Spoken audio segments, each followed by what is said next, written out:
Let's see the question. 50 ml of a gas diffused through a membrane in the same time as for the diffusion of 40 ml of gas B under identical conditions of pressure and temperature. If the molecular mass of A is 64, molar mass of B would be. ठीक है, तो हमें बोला है दो gases लिए है A and B, ठीक है, और दोनों ने क्या किया है, एक मेम्ब्रेन से वो क्या हुई है, डिफ्यूज हुई है. गैस A कितनी थी, 50 ml गैस थी, और गैस B कितनी थी, 40 ml थी. दोनों को डिफ्यूज कराया गया आइडेंटिकल कंडीशंस, और हमें मॉलिक्यूलर मास पूछा गया है B का, मतलब MB निकालना है, और मॉलिक्यूलर मास ऑफ A कितना दे रखा है, 64. ठीक है, ये हमें गिवन है. अब इसके लिए हमें ये पता होना चाहिए कि रेट ऑफ डिफ्यूजन डिपेंड किस पे करता है. सो रेट ऑफ डिफ्यूजन क्या होता है, रेट ऑफ डिफ्यूजन डिपेंड करता है हमारा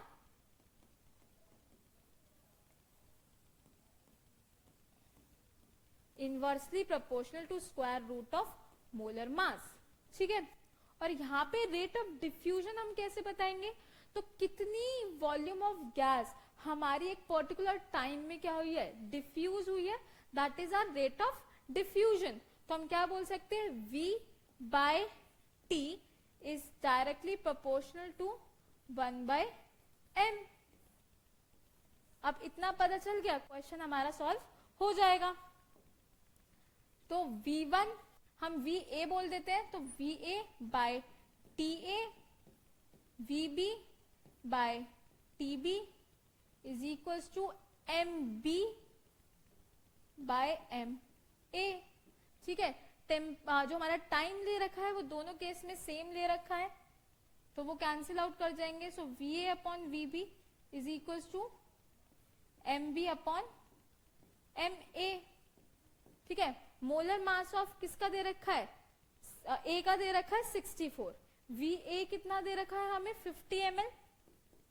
VB कितना दे रखा है, 40, और ये स्क्वायर रूट है तो इधर आके स्क्वायर हो जाएगा. MB हमें निकालना है और MA दे रखा है हमें 64. अब इसको सॉल्व कर लेते हैं. तो सॉल्व करने के बाद क्या आएगा हमारा, 50 इंटू 50, 40 इंटू 40, और इस 64 को भी हम क्या करते हैं, इधर ले जाते हैं, तो ये आ जाएगा हमारा इंटू 64. तो किसके इक्वल आ जाएगी, हमारी MB के इक्वल आ जाएगी. बस अब इसे सॉल्व कर लेते हैं. 0 से 0 कैंसिल, 0 से 0 कैंसिल, 4 1 जा 4, 16, 4 1 जा 4 एंड 4. तो सॉल्व करने के बाद हमारा कितना आ रहा है, 100 ग्राम्स पर मोल आ रहा है हमारा MB. Molecular mass of B कितना आ रहा है हमारा, 100 gram per mole, which is our A option. ठीक है, तो फाइनल आंसर हमारा कितना हो गया, 100 ग्राम पर मोल.